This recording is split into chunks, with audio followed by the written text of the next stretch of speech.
tarde a todas e todos.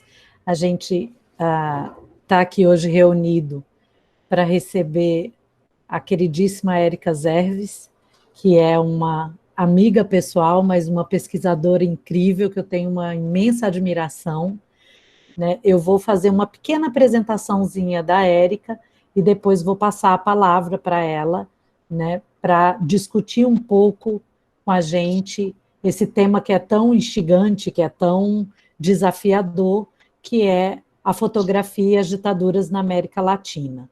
Antes de mais nada, eu queria agradecer imensamente a Érica por ter aceitado esse convite, por estar aqui, por estar dedicando um tempo dela, né, para dividir com a gente essas questões e essas reflexões, e agradecer a cada um de vocês que veio hoje, que está aqui para prestigiar, porque eu acho que nesse tempo de pandemia, quanto mais espaços de interlocução a gente criar, mais interessante a nossa vida fica. Bom, a Érica, né, tem graduação em filosofia na USP e mestrado e doutorado em história na Unicamp. Foi assim que eu tive a chance de conhecer a Érica, né? As pesquisas dela, né, voltaram-se para a relação entre fotografia, arte e política, desde as análises da produção de Alexander Rodchenkov, no mestrado, passando pelas produções sobre a Guerra Civil Espanhola e a Segunda Guerra Mundial, dos fotógrafos Robert Capa, David Seymour Shin, George Roger e Henri Cartier-Bresson, fundadores da agência Magnum, que foi a pesquisa do doutorado, e a fotografia humanista em suas diversas manifestações entre Europa e América Latina, que foi o tema do pós-doc. Né? Pesquisadora atuante, tem na cultura visual um percurso investigativo e de inserção acadêmica e política. Hoje dedica parte do seu tempo para dividir conosco algumas reflexões sobre a fotografia e as ditaduras na América Latina. Né? Mais uma vez, eu quero dizer da minha imensa satisfação de receber você, Érica, aqui, nesse espaço, para a gente bater esse papo. Né? Seja muito bem-vinda e está com você agora a bola. Obrigada, Vivi. Eu que agradeço a oportunidade de estar com vocês e poder debater essa pesquisa e esse meu percurso, que se não tem esse espaço de troca, ele não serve de nada, né? Então, a gente pesquisa sempre para poder dividir, né? Então, é isso que eu estou muito contente dessa oportunidade de estar com vocês. O que eu trouxe hoje para vocês é uma parte de um curso maior que eu dei no MASP no ano passado, porque, como a Vivi falou, a minha pesquisa sempre foi em torno dessa relação entre arte política, cultura visual e cultura política, e desde o doutorado, fotografia de guerra ou de situação de conflito, né? Então, atualmente, o que eu tenho mais pesquisado é engraçado, porque é um caminho que a gente vai fazendo, então a pesquisa nunca é, né, estanque, ela sempre vai se transformando e a gente vai se transformando, então a pesquisa vai também ganhando. E daí eu saí de um tema no doutorado, que era super europeu, né, a Segunda Guerra Mundial, a Guerra Civil Espanhola, e era super masculino, também um monte de fotógrafo homem, para depois, no pós-doc, chegar na América Latina e nas mulheres fotógrafas. Então, esse curso que eu dei o ano passado foi o último resultado, assim, a coisa mais atual que eu tenho, né, o resultado mais atual da minha pesquisa por enquanto, sobre mulheres fotógrafas em situação de conflito. E daí eu trouxe, hoje, então, como o curso foi cumprido, né, e hoje a gente vai falar só um tempo mais curto, eu trouxe um trechinho desse curso que fala sobre 3 fotógrafas que registraram, que, através da fotografia, tentaram dar conta de falar um pouco sobre a ditadura, especialmente na Argentina. Então, o que mais me orientou o meu recorte é a ideia de arquivo. Então, é uma produção contemporânea sobre um evento histórico que aconteceu algumas décadas atrás. E daí, como em outras situações de ditadura também, o que aconteceu foi que, depois que a ditadura na Argentina acabou, alguns anos, bons anos depois, os arquivos foram começando a ser abertos. E daí, na hora que eles foram sendo abertos, as fotógrafas e os artistas foram se apropriando desses arquivos de imagem ou de, enfim, de documentos, para tentar, e foram recriando imagens a partir desses, e ressignificando esses documentos para dar conta, então, desse evento histórico que foi a ditadura. Então, deixa eu começar aqui no...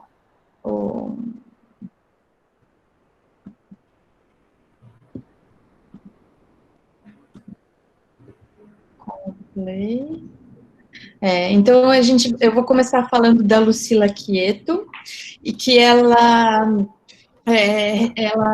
foi responsável por fazer uma série chamada Arqueologia da Ausência, entre 99 e 2001. E é muito interessante essa série, porque se trata de uma reapropriação de arquivos, mas que são arquivos pessoais, né, são fotos de família, ela vai se reapropriar, e daí, a partir disso, a ideia é criar novos arquivos, né, a partir disso. Então, as imagens dela, elas normalmente são híbridas, elas são formadas por diversos materiais e meios, e chama atenção nessas imagens, tanto a natureza artificial do documento, como também a potência cognitiva da ficção e da arte.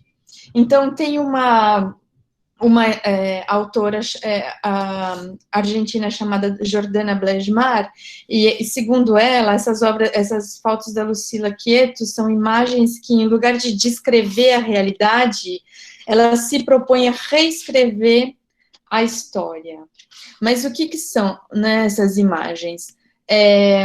A Lucila Quieto nasceu em Buenos Aires em 77, ela não conheceu o pai, porque o pai dela foi morto pela ditadura quando a mãe dela ainda estava grávida dela. E isso causou lógico que causa um trauma, né, na pessoa, mas para ela pegou muito a questão dela não ter nenhuma foto com o pai dela. Então, porque ela não era nascida ainda, não existem fotos de família, ela não tem fotos de família com o pai. E o que ela fez, então? Ela usou a fotografia para buscar recriar um álbum de família imaginário, né? Então, o que ela faz? Ela projetou essa primeira foto do pai dela na parede, e ela se colocou na frente da foto, como a gente está vendo aí na imagem, e daí ela fotografou essa projeção com ela na frente da projeção. E daí a gente vê que, primeiro ela fica um pouco de lado, nesse caso aí ela está meio olhando de lado para ele, né, mas depois ela vai entrando na foto, depois ela vai fazendo diversos tipos de intervenção, né, e vai intervindo, fazendo intervenções também na imagem, como colagens, como fotomontagens, isso desde a década de 90. E ela é ainda militante de um grupo chamado Hijos, né? Na Argentina a gente sabe que tem o grupo das madres da Praça de Maio, tem o grupo das avós da Praça de Maio, e tem esse grupo chamado Hijos, né, que na verdade com letra, um anagrama, né, que o grupo chama Hijos por la Identidad y la Justicia contra el Olvido y el Silencio, né? Então, esse grupo é formado por filhos de desaparecidos, e ele foi criado na metade da década de 90. E daí, como ela militava nesse grupo, enquanto ela estava fazendo essa recriação desse álbum de fotos aí com o pai dela, uma amiga dela, que também é militante do grupo, soube que ela estava fazendo essas fotos e ela pediu se a Lucila podia fazer isso para ela também, para essa amiga. E daí, depois disso, a fotógrafa se deu conta que podia ter mais gente que tivesse interesse nisso. Então, ela pegou e colocou um cartaz na sede desse grupo Irros, dizendo assim, se você quer ter a foto que sempre sonhou, mas nunca pôde ter, agora é sua chance. Ligue para... e pôs o número dela, né? E daí, muitos filhos, que agora, na verdade, tinham até a idade próxima, né, a idade dos pais, quando esses pais foram mortos, quando eles desapareceram, né, responderam ao anúncio. E daí ela passou quase 2 anos produzindo essa série chamada Arqueologia da Ausência. E daí, as fotos mostram, assim, um passado de um tempo, né, um tempo que passou, que foi arrasador, e elas mostram, às vezes, essas fotos que são projetadas, elas são sujas, são quebradas, rasgadas, são até reconstruídas, né, porque são fotos antigas, que estão guardadas há muito tempo nesse arquivo familiar, né, dá para ver nessa imagem que eu estou mostrando, que tem aí um amassado e tudo. Mas são fotos que existem, né, ainda que elas não tenham sobrevivido ilesas a esse passar de tempo, elas estão aí, e são presenças, né, então isso fala bastante também sobre a questão de como a fotografia pode ser entendida como resgatando uma presença de alguma coisa que não é mais presente, né, que não existe mais. E é bem interessante, aqui a gente vê como ela se coloca mais no canto da foto, né, saindo para fora da foto, sangrando a imagem, e a foto projetada ali na parede, né. A série completa é formada por 35 fotografias em preto e branco, de 13 filhos e filhas de desaparecidos.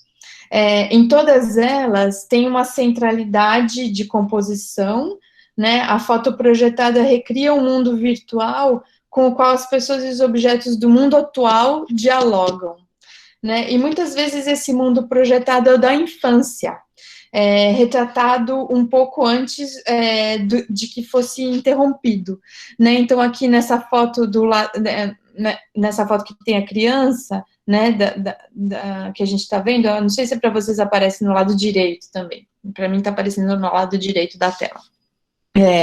Dá para ver que é a filha, junto com a mãe, ela bebê, e agora ela adulta, sentada, ela se sentou do lado da mãe que estava com ela no colo, quase se sentando no colo também da mãe dela, como ela fez quando era bebê, né, e dá para ver, assim, essa tentativa de se encaixar mesmo nessa foto de família, né, dá para ver que ela está sorrindo, né, ela está posando para a foto, é bem interessante isso. E no caso da outra imagem tem só uma silhueta ali, né, mas de todo jeito é uma silhueta que marca uma presença dentro junto com essa mulher. E nos dois casos, as duas filhas hoje, né, que estão fotografadas, têm praticamente a mesma idade do que as mães que aparecem nas fotografias antigas, né, e esse trabalho dela, da Lucila, ele se faz a partir de arquivos pessoais, privados, como eu falei, né, de fotos vernaculares, de souvenirs de família, né, e forma a gente pode dizer, né, que ele forma um falso relato, que busca superar esse trauma do desaparecimento, da falta de narrativa, do inenarrável, né, então traz para o presente um passado que foi perdido, né, e ela também não se limita a apenas recuperar um material antigo, mas ela também interfere diretamente sobre ele, fazendo, né, principalmente com essa questão das sobreposições, mas de todo jeito ela faz algumas colagens, né, ela participa. Eu não sei se vocês querem comentar, eu não sei se, Vivi, se a gente abre para algum comentário agora ou no final. Como você preferir. Como você preferir. Se pudesse, assim, haver essas interferências, quem quiser falar pode indicar no chat e aí a gente vai fazendo esse bate-papo, né? Tá bom, você faz essa mediação, então, porque eu não estou enxergando, só vendo a tela. Sim, pode deixar, pode deixar. Eu só caso a gente vai fazer o bate-papo depois, certo? Então, se alguém quiser guardar a pergunta para depois, tudo bem. É só, eu penso mais assim, caso eu passe rápido, sabe, em alguma imagem que alguém queira comentar, alguma coisa, aí vocês me interrompem e a gente conversa um pouco, mas senão a gente fala no final, né? Isso. Mas aí você pode ficar à vontade. Se alguém manifestar aqui no chat a vontade de falar, de fazer alguma pergunta, aí eu te aviso e a gente passa a palavra. Tá bom? Joia. Porque às vezes é um pouco cansativo só eu falar, mas tudo bem. E agora, sem me ver, fica difícil enfim. Não, mas tá beleza. Pode, qualquer coisa a gente vai fazendo essa troca. Então a gente vai seguindo aqui. E daí, a Lucila, né, fez as fotos com a colaboração desses hijos, né, desses filhos dos desaparecidos que participaram, e nesse caso eles escolhiam as fotos que eles queriam projetar, né, e eles decidiam como e o que incluir na foto. Então, por exemplo, um deles falou, eu quero que a foto seja na varanda, que esteja também o meu filho, a minha irmã, etc. Então, eles que escolhiam como posar, né, para essas fotos. E segundo uma outra estudiosa chamada Natália Fortuny, esse processo coletivo de feitura tem muito a ver com a experiência do Grupo Irros como um espaço coletivo também de atuação política. Então, essa série fotográfica reflete um pouco essa atuação política que eles têm também, né? E daí, a Fortuny também ressalta as possibilidades terapêuticas, né, que a imagem fotográfica teria, especialmente nesse caso, né, frente ao trauma. Então, ela, citando a Lucila Quieto, fala assim que ver e ter essa imagem, por mais que se saiba que ela não é verdadeira, a Lucila mesmo que criou a imagem, ou seja, que falsificou, entre aspas, essa imagem, né? Mesmo isso, reparou, né, para Quieto, consertou essa obsessão que ela teve durante anos de não ter uma foto com o pai.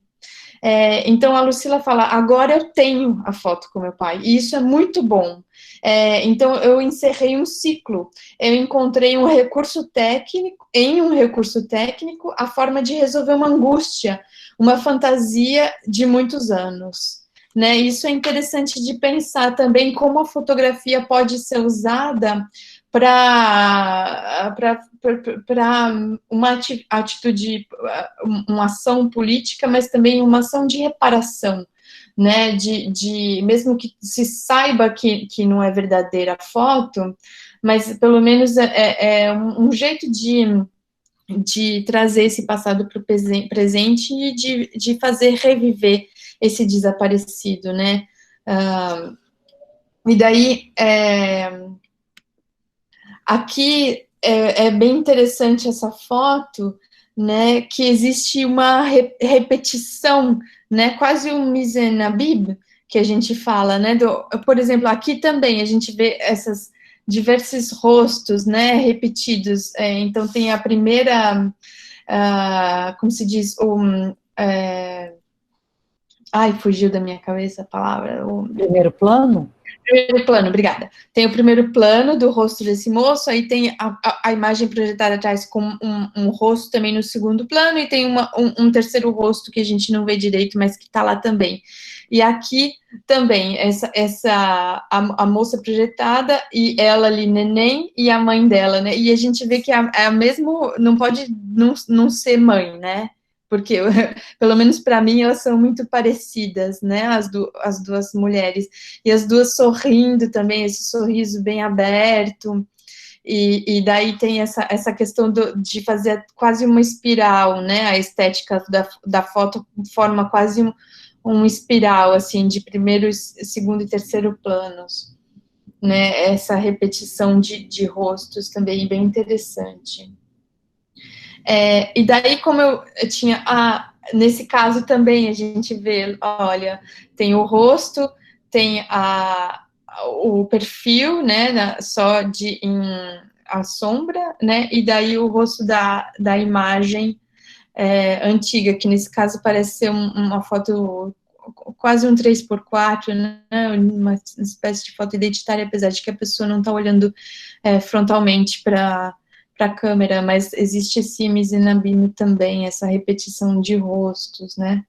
E daí, como eu falei, no começo, a Lucila se colocava mais ao lado das imagens, né? Mas depois ela vai se inserindo, né? E também aos outros erros, cada vez mais. E até o ponto que, como aqui, eles se projetam as imagens no próprio corpo. Então, nesse caso da imagem da esquerda, tem a foto antiga projetada, é uma criança sentada no colo da mãe. E daí a mulher que era essa criança que cresceu se coloca no lugar da criança, né? No colo da mãe ali projetada, né? Uma imagem super, para mim pelo menos, poderosa, né? Evocativa, assim, e com uma carga emocional bastante forte. E na imagem ao lado também é uma foto de família, a mãe, o pai e a nenê, que a moça faz projetar nas costas dela, né? Ela virada de costas ali, as pessoas da foto nas costas dela, e o restante da foto, né? Projetado na parede, né? Então,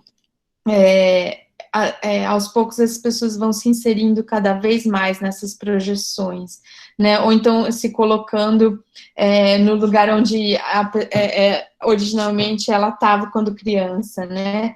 Então, aqui, nesse caso, a moça correndo se colocou em cima da onde ela estava criança também, correndo na praia.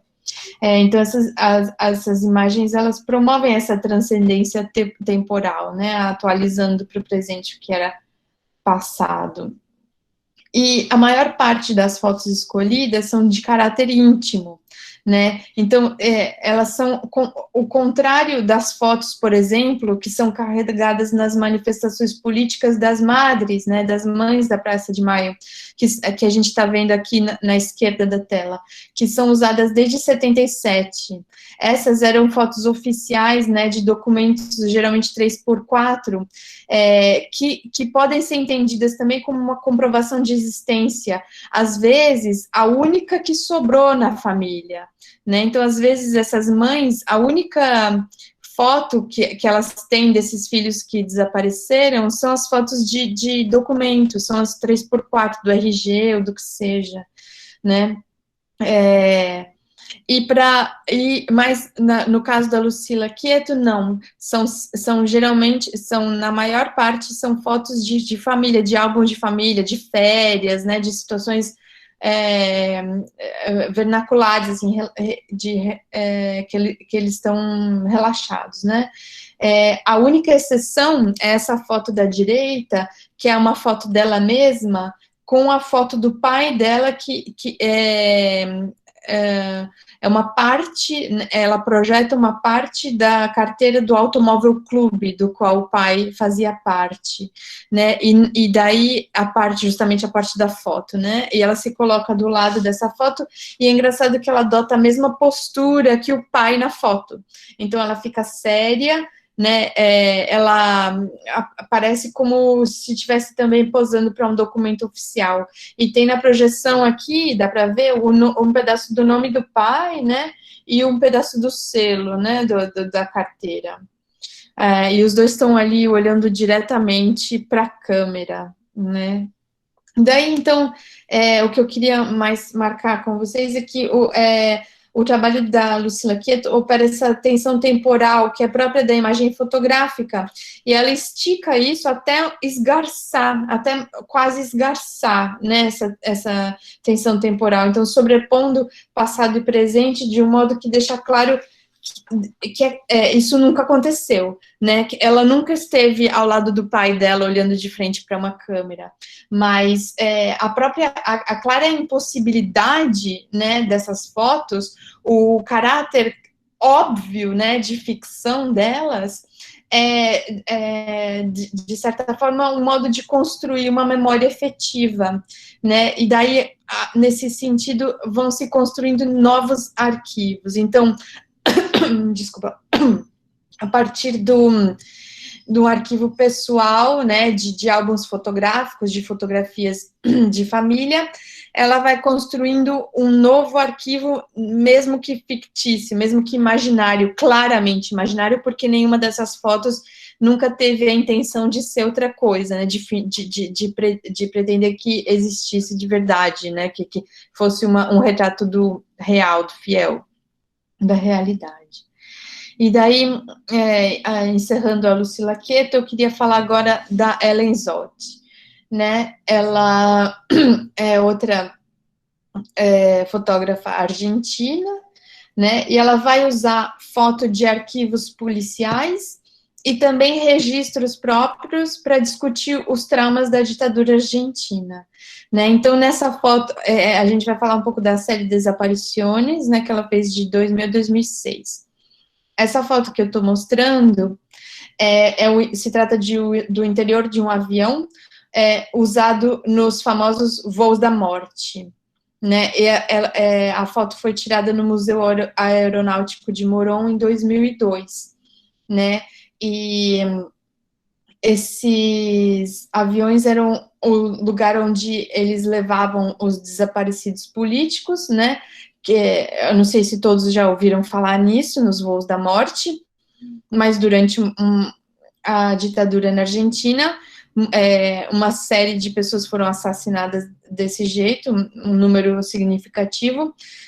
Os militares pegavam e dopavam os prisioneiros, eles ficavam inconscientes, colocavam esses prisioneiros dentro de aviões e jogavam eles ainda vivos, mas inconscientes, do avião, né, em pleno voo, na água, jogavam no mar ou no rio, né? E daí essa foto, então, é um dos aviões que foi usado para isso, e aí a gente vê que é uma foto desfocada, né, que existe uma sensação de movimento, de desequilíbrio na foto. Então é como se, ao tirar a foto, ela tremeu a foto, né, ela deu uma tremida com a câmera, né, então existe uma proximidade disso, uma relação com a memória, porque a memória, quando a gente pensa, né, a memória não esclarece muita coisa, mas ainda assim ela parece buscar uma presença desses desaparecidos, né, uma presença na ausência. Então ela vai atrás desse avião para buscar algum resquício da onde que esses corpos que desapareceram, aonde que eles estiveram um dos últimos momentos deles, né? Porque isso é uma coisa que me interessa muito, que é uma questão, né, da fotografia, principalmente das ditaduras da América Latina, onde a gente tem uma série de desaparecidos, né? Como representa isso, e também é uma questão que vem desde o Holocausto, né? Como representar uma tragédia, um assassinato em massa que não tem os corpos, né? Ou eles foram incinerados, ou eles foram desaparecidos. Então, não existe a vítima. Então, como representar fotograficamente um evento desse onde as vítimas sumiram, né? Que elas foram desaparecidas. Então, Érica, oi? A Júlia comenta assim, você falando do tremer da foto, né? Ela coloca um comentário assim, ou até mesmo de uma sensação de embriaguez, já que as pessoas estavam dopadas. né? Talvez esse possa ser também um sentido atribuído a essa imagem, uma narrativa produzida por essa imagem. Sim, com certeza, é bem interessante. E tem isso que ela falou, obrigada por sua colocação, porque tem tudo a ver. E, inclusive, eu vou falar aqui uma citação da fotógrafa que tem relação com isso também. Sobre essa sensação de movimento, né, a Zolt, em 2011, ela falou que chegava um momento em que se perdia a consciência, que se perdia o pensamento lógico. Parece que a foto estava inclinada, e essa sensação eu tive quando eu tirei a foto no interior do avião. Eu acho que eu caí com a câmera. Foi algo físico o que eu senti dentro do avião. Então, a fotógrafa mesma se identificou com essa sensação dos prisioneiros, dos assassinados, né? Que eles estavam perdendo a consciência lá dentro, e ela também sentiu um pouco essa sensação, e daí a foto mostra isso. Então, uma... pode-se dizer também que, do mesmo jeito que existia aquela série de carinhas se repetindo, né, nas outras fotos que a gente falou, aqui pode ser isso, mas num sentimento mais internalizado, subjetivo, né? Então, ela se colocou no lugar dessas vítimas, e a gente se coloca no lugar dela, que se colocou no lugar dessas vítimas, olhando essa foto que agora que é tremida. Né? Então, existe essa redundância também, bem interessante, bem legal essa colocação. E aqui, então, ela fotografou também outras versões do avião. Aqui é o avião estacionado, também de 2002, a foto, né? E aqui tem uma particularidade que é a textura da imagem, né? O que ela fez aqui para dar essa textura diferente que a gente vê é que ela sobrepôs a foto com uma foto do próprio cabelo dela. Então ela colocou o cabelo dela, né, sobreposto sobre a foto, e refotografou. E isso é uma referência que ela faz, segundo ela, a um depoimento de um repressor arrependido, né, que ele contou que... Ai, gente, isso é meio pesado. Mas, enfim, ele contou que cabelos e sangue eram as coisas mais difíceis de limpar da fuselagem dos aviões depois de cada voo da morte, né? Aí a fotógrafa entrevista esse repressor arrependido, e ele conta isso para ela, e daí, nesse caso, ela então se insere corporalmente na imagem, colocando o próprio cabelo dela, né, nessa fotografia. Então, o cabelo dela faz referência a esse cabelo dessas vítimas, né, que é relatado por esse repressor. E ela também usou algumas imagens do arquivo da Direção de Inteligência da Polícia da Província de Buenos Aires, né, e nessa foto da direita é um Ford Falcon incendiado, né, o título que consta no arquivo oficial é Ford Falcon incendiado com 2 pessoas não identificadas em seu interior. Se trata presumidamente de 2 desaparecidos. E a foto é de 76. E ela refaz essa foto entre 2000 e 2006. O Ford Falcon era um carro bem conhecido, que era usado pela polícia, bem temido, assim, pelos militantes, né? Era um carro emblemático da repressão. E daí é de novo uma foto de uma foto, né? De um arquivo policial, é uma foto deteriorada, né? E o título com um jargão policial que é de propósito vago. E a imagem também ela é vaga, né? A gente não sabe direito o que a imagem mostra. Ela não mostra nada de forma clara. Mas de todo jeito a imagem marca um momento importante da história da Argentina, é a abertura dos arquivos da ditadura, né? Mas nesse caso ela também intervém na imagem. Ela fala assim, que ela encontrou a foto de um Ford Falcon, que haviam incendiado, né, com 2 pessoas dentro, e então eu inverti a imagem, porque eu acreditava que essa situação devia ter sido de noite. eu comecei a tomar as fotos como fazer as fotos como o que eu sentia da situação. E aí eu comecei a inverter a foto. E já não era eu já não era a documentarista que documentava esse expediente, mas a pessoa que revivia essa cena a partir da minha própria experiência e da minha imaginação. E aqui também são outras duas fotos de arquivo, né? Um jovem assassinado não identificado, é uma foto de polícia de 76, e aqui é a foto de um repressor da polícia. Aí tem uma pesquisadora, né, que se chama Ana Maria Gauch, e ela afirma que desde os finais da década de 60 do século XX, existe uma constante criativa, existe um giro em direção à obra de arte enquanto arquivo, ou como arquivo, né? E daí se trata de artistas que compartilham um interesse comum pela arte da memória, tanto da memória individual, como a memória cultural e a memória histórica.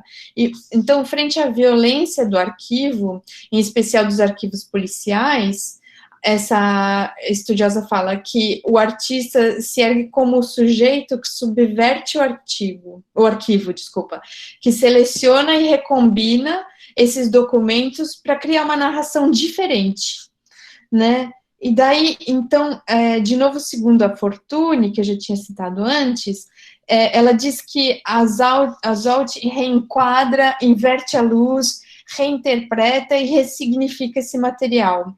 Dessa maneira, ela introduz ela mesma no arquivo do poder, né? Pura cristalização e determinação de significado, para gerar sentidos cambaleantes e novos, né, a partir dessas imagens, já que não aponta a claridade do conceito ou a análise teórica, mas que expõe uma memória desfocada e viva, sempre em movimento, né? E aí a Zout também, ela visita alguns lugares de memória, alguns lugares em que coisas aconteceram, né? Eventos históricos.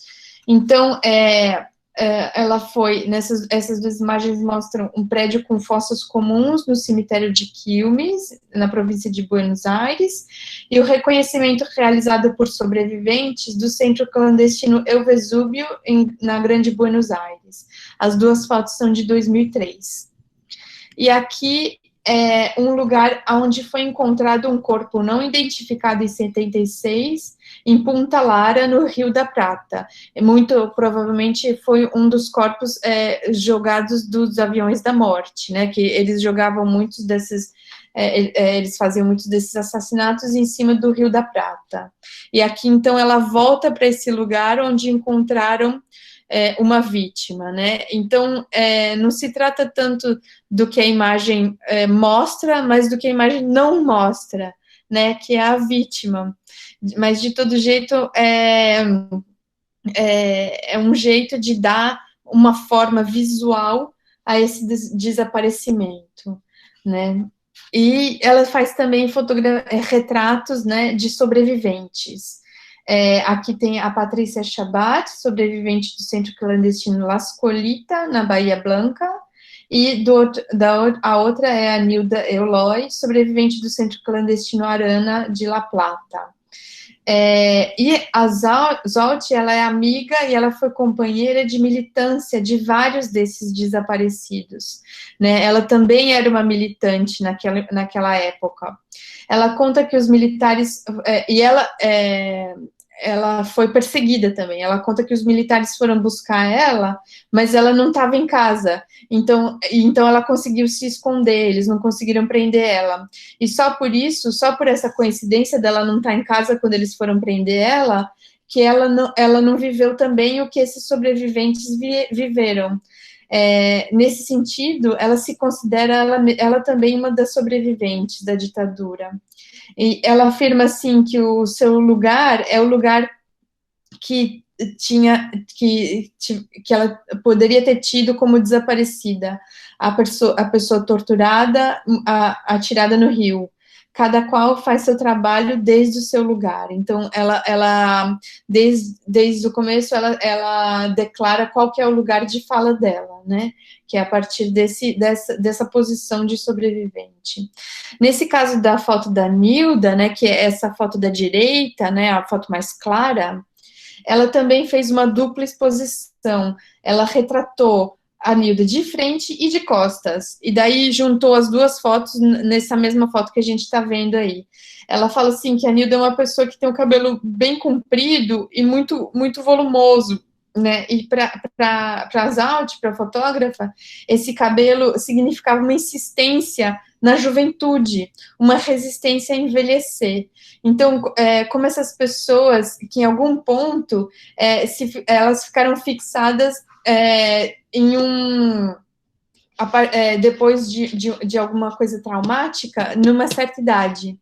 Então, ela fala assim, a mim me surgiu, me pareceu que esse cabelo da Nilda tinha que estar muito presente na foto. Então, eu a retratei 2 vezes no mesmo negativo. É interessante ver também a questão do cabelo aparecendo de novo aqui, né? E aqui são 2 fotos de novo de sobreviventes. Jorge Julio Lopes, sobrevivente do Centro Clandestino Arana, de La Plata, e Adelina Alaye, que é a mãe do Carlos Esteban Alaye, que foi desaparecido em 77. Então, ela fotografa não só sobreviventes, mas também os familiares desses sobreviventes, né?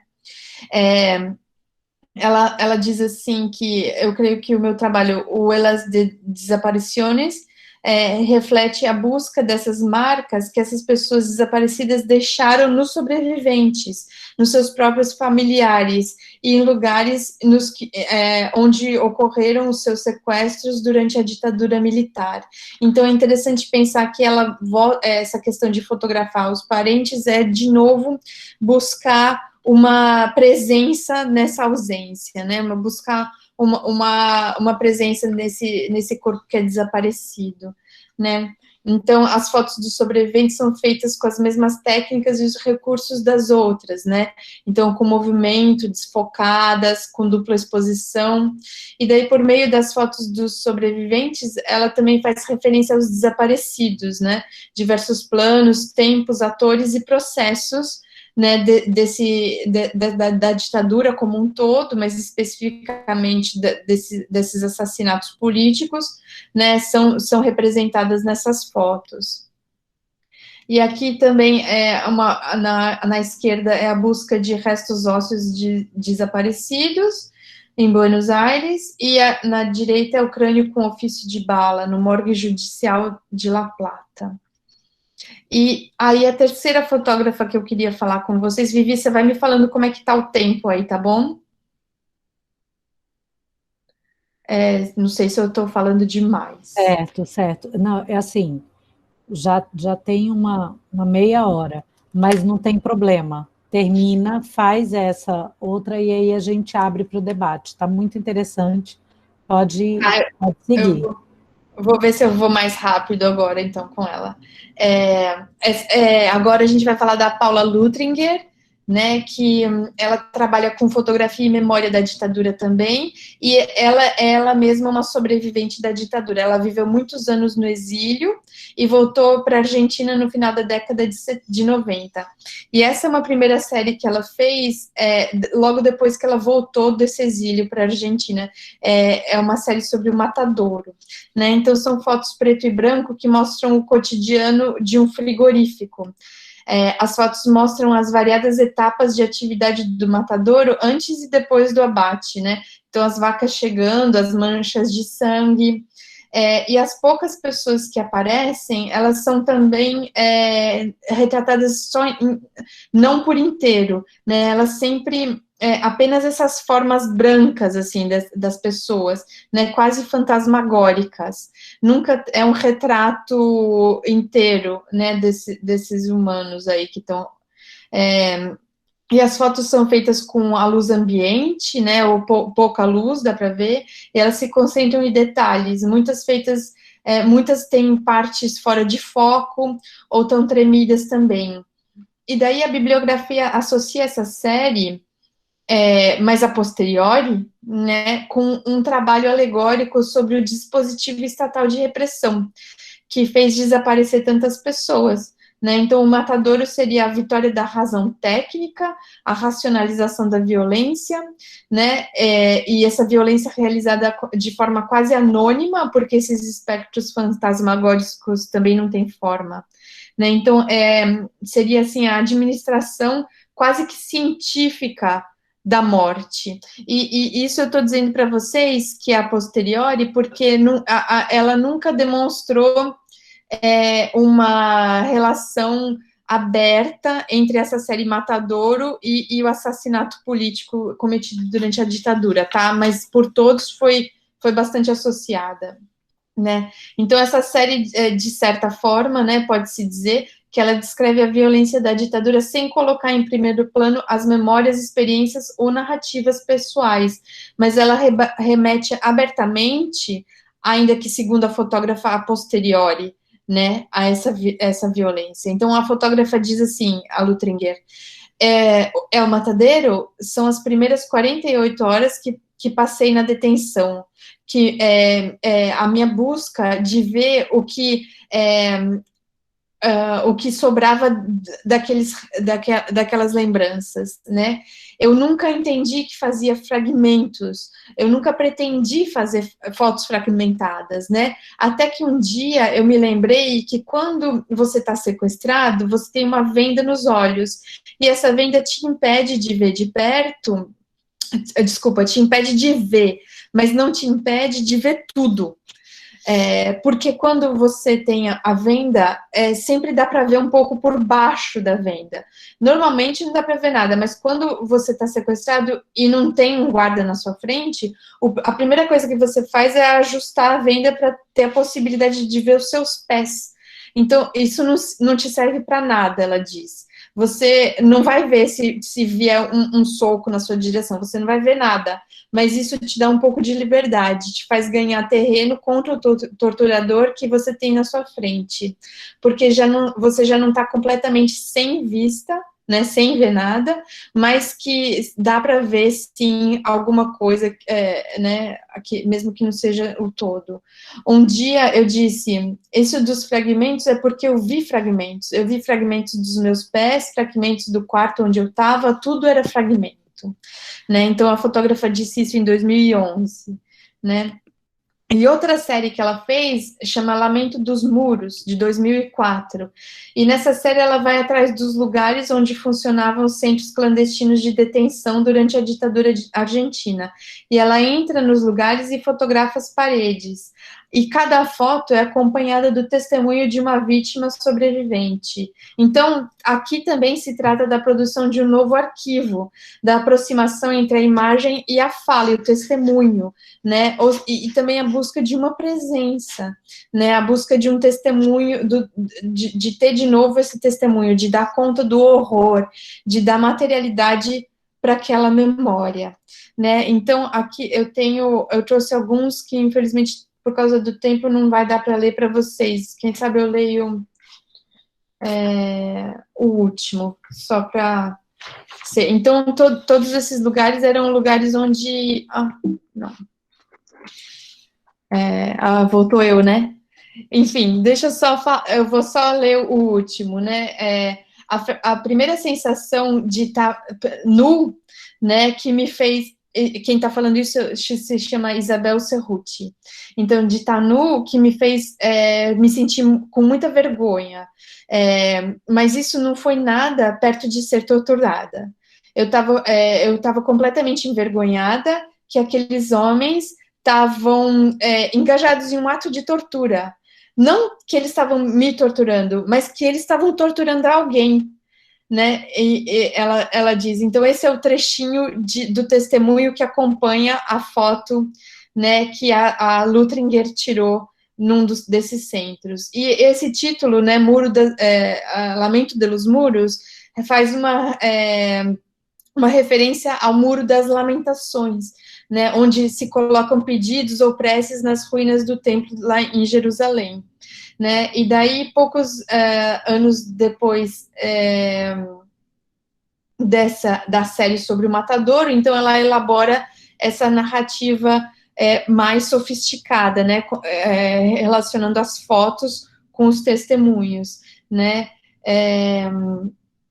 e ela também, existe um depoimento dela, assim como a Lesolt, assim como a Lutringer, falando que a fotografia ajudou a elas a falar sobre o que elas passaram, né? Então, existe uma passagem desse silêncio do trauma para uma narrativa visual também nessas três fotógrafas. Então, era um pouco isso, desculpa ter corrido assim no final, mas é um pouco isso o que eu estava querendo falar. Bom, foi maravilhoso, assim, acho que eu fiz várias anotações aqui, né? Antes de abrir para os meninos fazerem perguntas e se colocarem, né?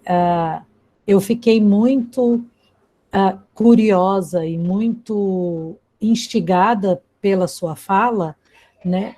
Por perceber exatamente essa dimensão narrativa da fotografia, porque é muito interessante. Eu não trabalho com fotografia diretamente nas minhas pesquisas, mas a gente sempre lê textos que remetem a essa narrativa, a essa dimensão subjetiva e narrativa da fotografia, mas sem ter esse olhar educado para efetivamente reconhecer essa narrativa. E é muito interessante como você vai mostrando e como há claramente uma intencionalidade de produção narrativa. Não é a fotografia, né? Elas até recorrem a fotografias que foram de registro oficial, né? Mas há uma intervenção, uma produção de sentido para além de um reconhecimento da veracidade daquela imagem, né? Daquele registro. Quer dizer, não é o registro sendo endeusado ou monumentalizado, é o registro sendo ressignificado e produzindo uma narrativa outra. E isso é, assim, muito, muito legal. E aí me remeteu muito eu acho assim, genial a forma como você discute essa tensão temporal e como você mostra nas três, né, fotógrafas como essa tensão temporal, a necessidade de produzir uma narrativa no presente sobre esses eventos ou sobre a ausência deles, né, mas dando visibilidade.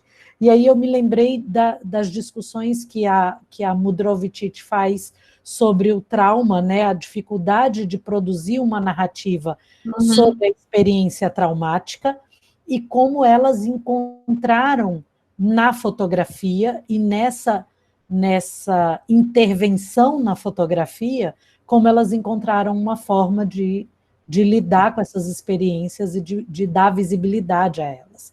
Eu acho que é muito, assim, eu tenho um monte de coisa aqui, mas aí eu falo com você depois. Eu vou deixar os meninos falarem, assim, né, eu acho que é muito interessante, tem vários dos alunos que vieram assistir, fazem pesquisa para os TCCs e usam fotografia como fonte. Então, acho que é uma oportunidade de conversar com uma pessoa que já transita, né, por esse universo há bastante tempo e que traz tantas questões e tantas reflexões interessantes para a gente. Então, assim, eu queria ouvir de vocês também, gente. Não fiquem tímidos e tímidas, se coloquem, né, façam perguntas, façam colocações. Eu acho que esse é um momento muito interessante para que essa troca aconteça. Vamos lá, alguém vai perder a timidez e se colocar?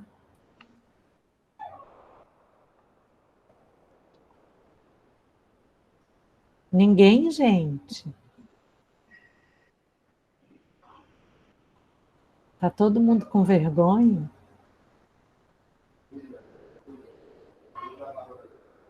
E Érica, tá todo mundo assim. Eles não são assim, não.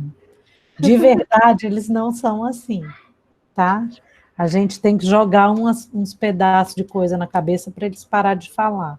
Principalmente a Marilda, que está aí mexendo no cabelo, né? Mas... Eu não sei se eu falei muito rápido, se foi muita abobrinha, não sei. Foi Não muito sei se bom, eles foi não muito gostaram. bom. Eu queria te perguntar, já que eles não perguntam, eu vou perguntar. Porque quando você estava discutindo a Lucila Quieto, você falou quando ela coloca o anúncio, né, para os hijos participarem e trazerem as suas histórias também e tal. E aí eu não sei se você chegou a ter acesso a depoimentos dessas pessoas, ou se você chegou a conversar com essas pessoas, porque, de uma certa forma, a gente fica com a sensação de que, se não é o sobrevivente diretamente, ou alguém que sofreu a violência física, né, no seu corpo, muitos discursos tendem a minimizar o, os efeitos e o impacto da repressão, né, nas ditaduras latino-americanas. A gente tende a minimizar os efeitos disso. E a ditadura argentina foi a mais curta, mas a mais violenta contra os opositores, os seus opositores. Foi a que teve o maior número de desaparecidos, né, se você pensa na proporção temporal. Então, assim, eu não sei se você chegou a ter acesso a esses depoimentos, e se essa dimensão de tipo, de haver discursos que minimizem a dor dessas pessoas por serem filhos de desaparecidos. Mas você nunca foi preso, você nunca sofreu uma tortura direta. Por que você está aqui né, fazendo uma mobilização se o seu corpo físico não foi violado? Né? Não sei se faz sentido essa pergunta também. Não, eu acho bem interessante porque, por causa dessa pesquisa, que eu descobri que existe alguma coisa chamada o Grupo Hijos. Eu não fazia ideia. A gente sempre ouve falar das mães, né, andando lá na Praça de Maio, tem muita coisa sobre isso, e agora as avós, que tem, cada dia aparece um neto novo que elas descobrem, né? Já descobriram 200 e tantos, né, 270 parece. E tem a diretora lá, que ela é super atuante, né? Angélica? É Angélica? Não, eu acho que é. Eu confundo os nomes delas, todos. Eu também, mas ela estava há 1 ou 2 anos atrás, há 1 ano atrás, eu acho, ela encontrou o próprio neto, então teve bastante notícias sobre isso, que a diretora lá, a chefe das avós, conseguiu encontrar o próprio neto. Mas esses são grupos mais que a gente ouve falar mais, né? E daí você consegue também. Eu acho que existe um pouco mais de empatia com relação às mães que perderam os filhos, porque na verdade o grupo das avós se trata de mães que perderam os filhos também, né? E ainda por cima tiveram os netos roubados, né? Então, isso é mais fácil de sentir empatia, mas eu não fazia ideia que existia, porque eu também nunca tinha, né, pesquisado muito sobre a ditadura na Argentina antes desse trabalho, mas eu não fazia ideia que existia um grupo de filhos, né, e isso é muito interessante de ver, e é um grupo que, pelo jeito, eles são bastante organizados e militantes, mas é interessante de ver que é um outro tipo de militância, né, e é um outro tipo de trauma nesse sentido também, né? Então, por isso que eu trouxe aquela última foto comparando as manifestações das mães, né, com as fotos dos filhos, em relação a esse trabalho aí da Lucila, que virou um trabalho meio do grupo Hijos, né? Apesar de que ela era artista e começou a fazer por conta própria, isso não tinha nenhuma intenção de fazer como que fosse uma coisa mais institucional do grupo. Mas é bem interessante. E é muito interessante ver como é diferente, como aqui no Brasil, por exemplo, a gente tem um apagamento dessa memória e uma recusa a se discutir esse período, se discutir os desaparecimentos, as torturas, né? E aí, para mim, foi muito impactante quando você estava discutindo a Azote e você faz e quando ela mostra a imagem do avião, a imagem com o cabelo e aquele depoimento, eu me lembrei muito de quando a gente foi no Museu da Resistência, em São Paulo, né? E entrar naquelas celas, entrar naqueles espaços, ouvir os depoimentos, aquilo traz uma carga emocional e um impacto que é físico, que é a gente efetivamente sente aquela carga né, o peso daquele espaço, não é só entrar lá e olhar aquilo como se você não tivesse nenhum tipo de relação, né? E eu acho que o que mais me interessa nisso, o que mais me interessa na foto de guerra e de conflito no geral, é como representar isso, porque, tudo bem, a gente estava lá, a gente entrou no Museu da Resistência, que é o lugar onde as pessoas ficam presas, então a gente sentiu aquilo. Agora, como você põe isso em imagem? Né? Como fazer uma representação visual desse tipo de coisa, né? Então, só tirar foto do espaço tem uma certa... Mas essas fotógrafas vão um pouco além disso, né? Então, elas se inserem a si mesmas, às vezes, nas fotos, ou então há um testemunho, né? Fazendo essa ligação do texto com a imagem. Isso eu acho muito interessante. Isso é um pouco uma reflexão que eu trouxe também do doutorado, porque, por exemplo, se você pensa na Guerra Civil Espanhola, e na Segunda Guerra Mundial, que foi uma guerra de assassinato em massa, se você pensa na Guernica, por exemplo, né, nesses bombardeios em massa que eles faziam, como representar isso visualmente? Isso era a tarefa do fotógrafo, do fotojornalista, representar o evento. Mas como você vai representar um evento contra uma máquina de guerra tão tecnológica, tecnocrata, né? Então, é um inimigo que é invisível, né? E daí, nisso, quando esses fotógrafos foram desenvolvendo uma técnica, uma visualidade de representar isso, eles acabaram por desenvolver o fotojornalismo moderno.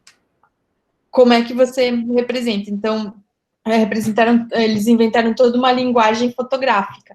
E nesse caso, dessas fotógrafas, a mesma coisa está acontecendo. Não se trata de ser uma linguagem 100% documental, porque é mais subjetivo, né? Mas é uma questão de usar linguagens e técnicas fotográficas no sentido de narrar mesmo, como a gente estava falando no começo do debate, montar uma narrativa, narrar o que aconteceu, né? E narrar um trauma, e narrar o que muitas vezes é inenarrável.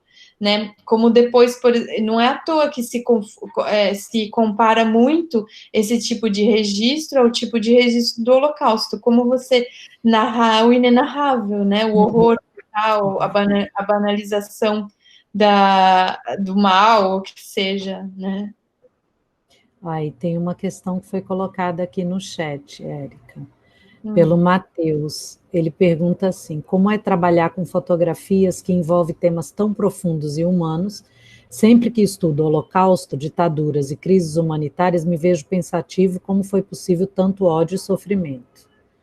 É que eu acho que vai muito você, né? Do que você estava falando agora. Assim, não, estudar essas coisas não é fácil. Quando eu terminei o doutorado, por exemplo, eu só queria ver meme de bichinho, de cachorrinho e gato na internet. Eu não queria. Mas é importante também, né? Porque é uma forma de produzir conhecimento. E eu acho que no nosso caso, hoje em dia, é mais fundamental do que nunca, porque tem tanta gente banalizando o que foi a ditadura, né, e desvirtuando a realidade e querendo falar mentira, né, então é cada vez mais importante, eu acho. Eu acho que essa recusa que a gente tem no Brasil de lidar com esses temas, ou de encarar esses temas, né, gera essa leitura desvirtuada que a gente tem da nossa sociedade, da nossa democracia, do nosso país, né? Quer dizer, a ascensão dessa perspectiva, desse grupo político, que a ascensão não porque eles sempre estiveram lá, né? Mas essa tomada de poder por esse grupo político que está aí agora, né? Ela traz para a gente uma reflexão sobre essa ausência de discussão e de reflexão que a gente faz enquanto sociedade brasileira. Quer dizer, a gente se recusa a encarar esses temas, né? E aí isso acaba abrindo espaço para que esse nicho de discussão seja ocupado por aqueles que desvirtuam essa mesma discussão, né? Quando você tem... Pode falar. Não, quando você tem uma pessoa que está num lugar de poder, que fala assim, que quem gosta de osso é cachorro, no sentido de não investigar as valas comuns e os desaparecidos, e não dá... Imagina, desde a Grécia Antiga, desde a Antígone, o direito básico do cidadão é ter um enterro digno. E, então, é um direito básico a família poder dar um descanso para o falecido.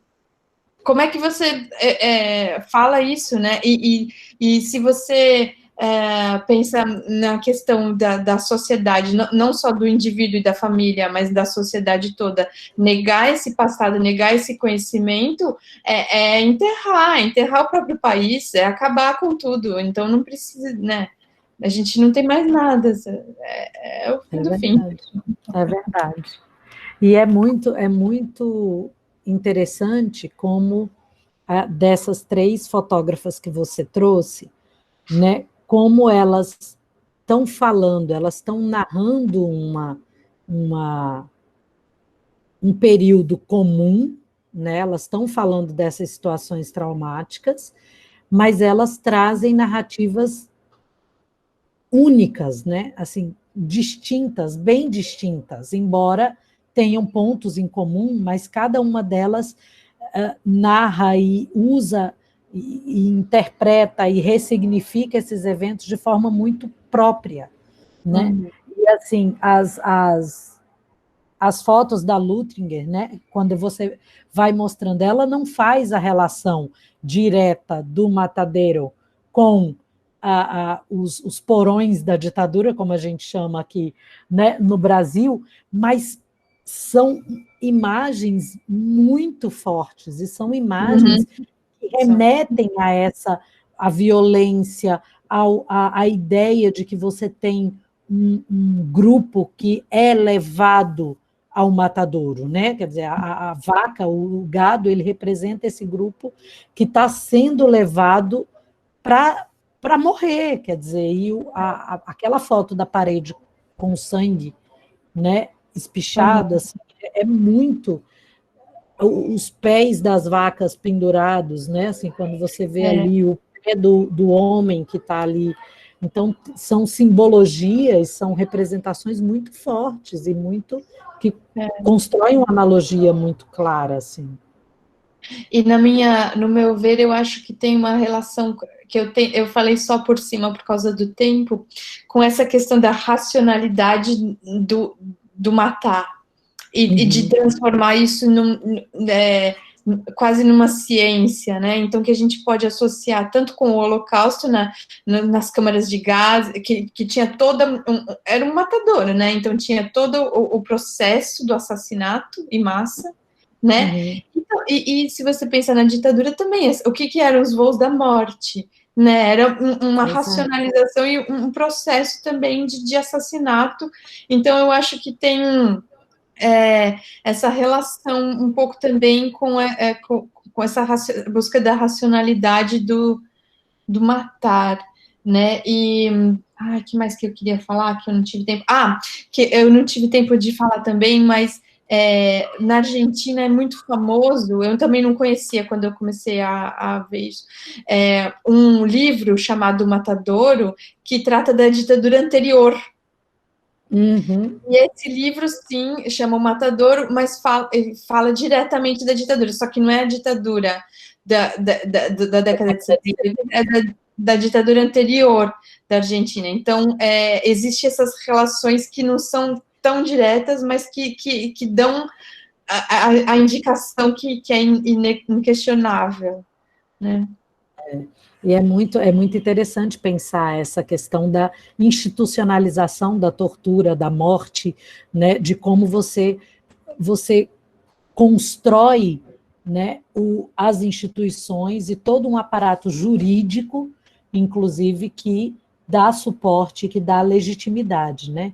Tem dois comentários aqui, um da Roberta, né, que coloca aqui no documentário El Che, filmado pelo Matias Geibert e narrado pelo escritor Paco Taibo, é predominante as fotografias da vida do Che de criança como revolucionário e suas vitórias e ações como guerrilheiro, suas amizades e amores.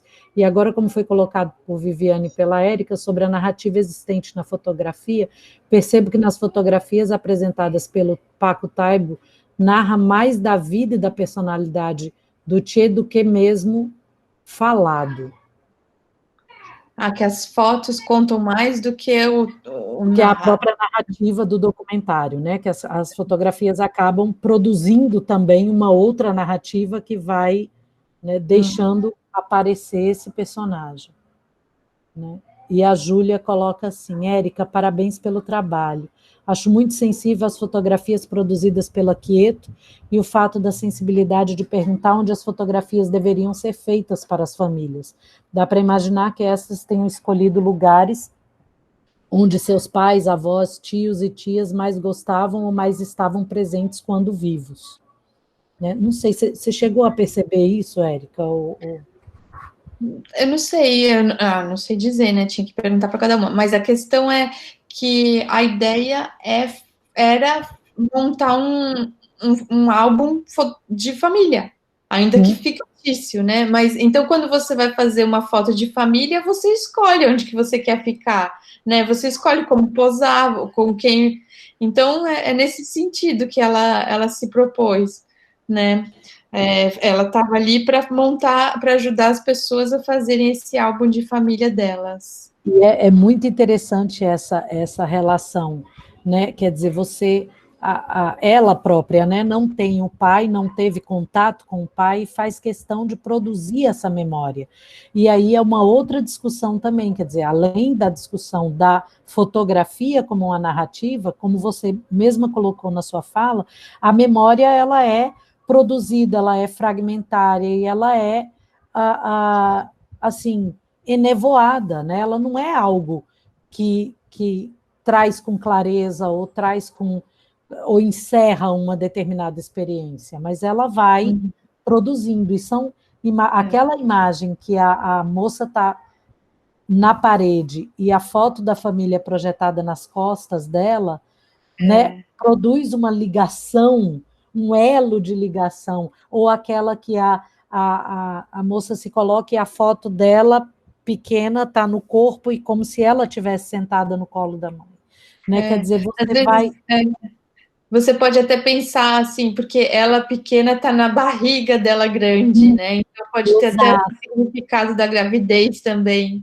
Exato, e essa coisa de você estabelecer laços, reconstruir ou dar uma permanência a laços que foram desfeitos, né? Que já não existem. Então, é muito interessante como pensar essas produções narrativas ajuda a gente a conhecer essa história, mesmo que essas imagens sejam fictícias, esses laços, né, essas representações, elas remetam a uma relação que é fictícia, mas elas, de uma certa forma, elas produzem um efeito de realidade, porque para essas mulheres, para esses filhos e filhas, né, não é ficção, Uhum.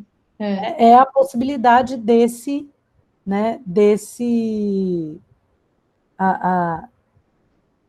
contato, né? Ó, o Israel coloca assim: aqui está um pouco de barulho, por isso vou digitar. Parabéns pelo trabalho. Acho interessante não tratar as fotografias como verdades dadas, mas como possibilidades de narrativas a partir da relação presente e passado. Tenho duas perguntas. Como foi o processo de aproximação da fotografia e da escolha das 3 fotógrafas? E o que você fez, o que te fez migrar da Europa, homem, para a América Latina, mulher? Ai, isso é interessante. É porque... Obrigada pela pergunta. É porque quando eu estava ainda fazendo o doutorado, estudando a Guerra Civil Espanhola, eu entrei em contato com o trabalho da Kati Orna, que é uma fotógrafa húngara. Ela era amiga de infância do Robert Capa, que também é húngaro, que foi um dos fotógrafos que eu estudei. E daí, para o pós-doc, então eu pensei em estudar o trabalho dela, porque ela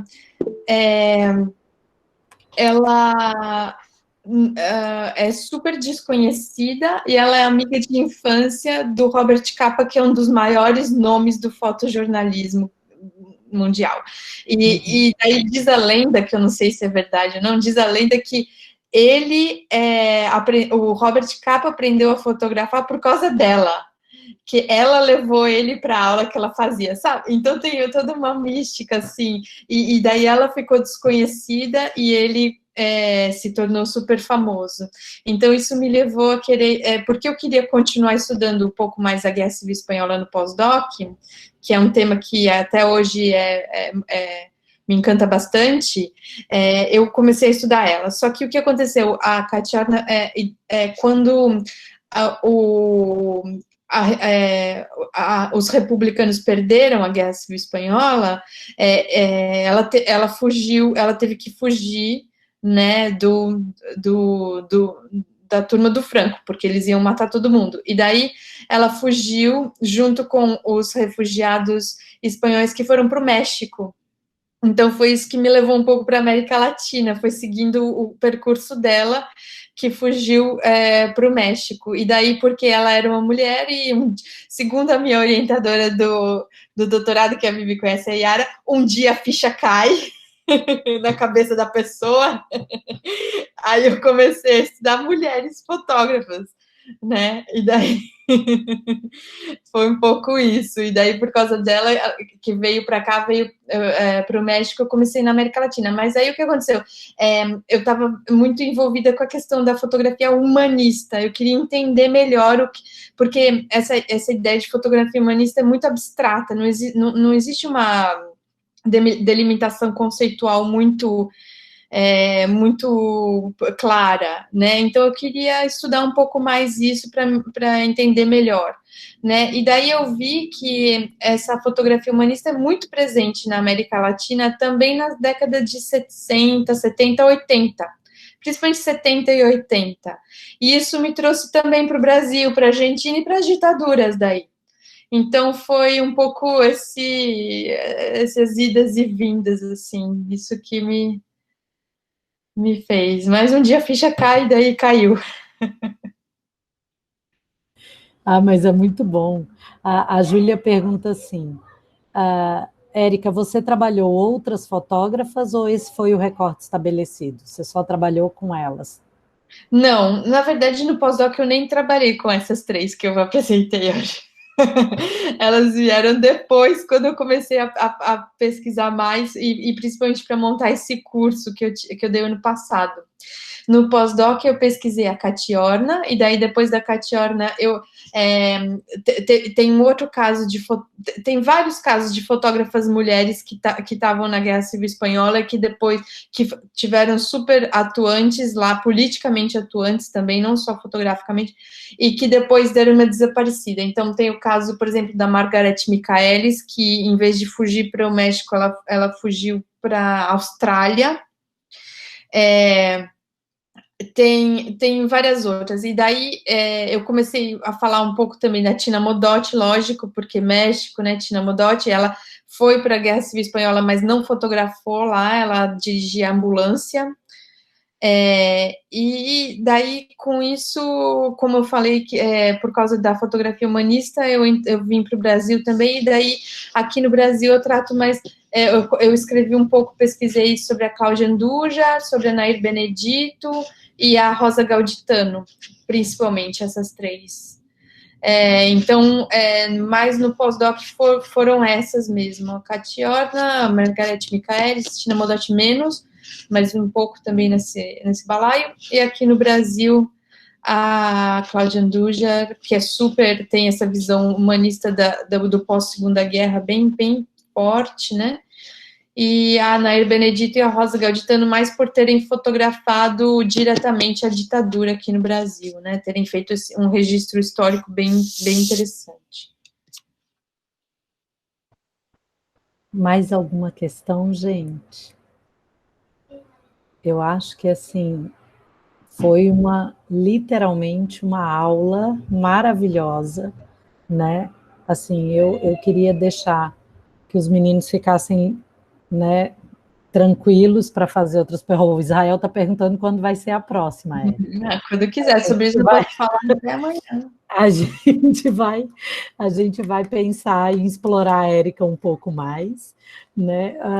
Mas aí a gente já está chegando a 1h45 de live, e aí, assim, eu queria saber de vocês se tem mais alguma questão para que a gente possa, mais uma vez, agradecer a Érica, que foi maravilhoso, assim, foi muito bom te ver de novo, né, mesmo na telinha do computador, e acho que esse é um tema que, se a gente for, né, puxando relações e puxando discussões, a gente realmente fica aqui até amanhã de manhã, né, conversando e falando, porque é instigante, né? A Suzana faz uma pergunta aqui, né? Colocou assim: li o seu trabalho, A Mulher Moderna como Fotógrafa na Guerra, Margarete Michaelis e Kati Horner. Como se deu o acesso a essas fotografias? No caso delas, eu tive o privilégio de ir nos arquivos. Eu fui no Arquivo Geral da Guerra Civil Espanhola, em Salamanca, e eu fui no arquivo da National Gallery na Austrália, pesquisar os arquivos das duas. Então, mas tem muita coisa online. Da Margarete Michaelis nem tanto, porque ela é bem mais... eu entrevistei a biógrafa dela, a australiana que descobriu, assim, redescobriu que ela existia, sabe? Quando ela estava velhinha já num asilo lá na Austrália. E daí eu tenho o livro, né, que ela coloca algumas fotos e tal, e daí eu vi o que tinha lá no arquivo. Mas tem muita coisa perdida, sabe? Isso é uma questão para quem estuda fotografia de guerra, porque elas tiveram vidas, assim, de perder tudo várias vezes, de ter que fugir da Europa, depois fugir, assim, da Hungria, daí fugir da Alemanha, depois de fugir da Espanha, sabe? E daí perder tudo várias vezes. Então, tem coisas sendo redescobertas o tempo inteiro. Até hoje, tem arquivos delas sendo redescobertos. Eu acabei de saber que esse ano passado, eles redescobriram um arquivo com fotos das duas na Holanda. Nossa. Que quando acabou a Guerra Civil Espanhola, eles evacuaram alguns arquivos, acho que de jornal, revista, não sei, com fotografia, e levaram para Holanda para deixar seguro e redescobriram lá agora, há pouco tempo, sabe, coisas delas. Então, é bem complicado quando você estuda esse tipo de fotografia de guerra, porque as coisas se perdem muito fácil. Mas Mas é muito bom. É muito bom quando a gente pode, né, ter acesso e fazer esse tipo de discussão que você faz, e com tantas outras pesquisadoras, e você cita muita gente que enfrenta esse desafio, né, de trabalhar com essas imagens e de trabalhar com essas narrativas e produzir as reflexões de vocês. É maravilhoso, maravilhoso.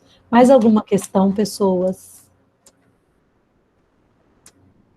Bom, então, Érica, assim, eu só queria te agradecer, dizer que foi ótimo, aprendi muito, fiz muitas anotações, depois a gente vai trocar figurinhas, e eu deixo você livre para fazer a sua, né, a sua fala de encerramento. E eu que dizer agradeço, Vivi, eu que agradeço a oportunidade de estar aqui com vocês e discutindo essas coisas, e é ruim a distância, mas pelo menos a gente está podendo se falar, né? Então essas coisas de esses instrumentos tecnológicos também ajudam, porque eu estou tanto tempo para ir aí visitar você que vai, né? Pois é, né? Vou nem comentar isso, assim. Mas pelo menos a gente consegue se estar junto falando sobre isso. Então, eu queria agradecer a paciência de todo mundo por me ouvir.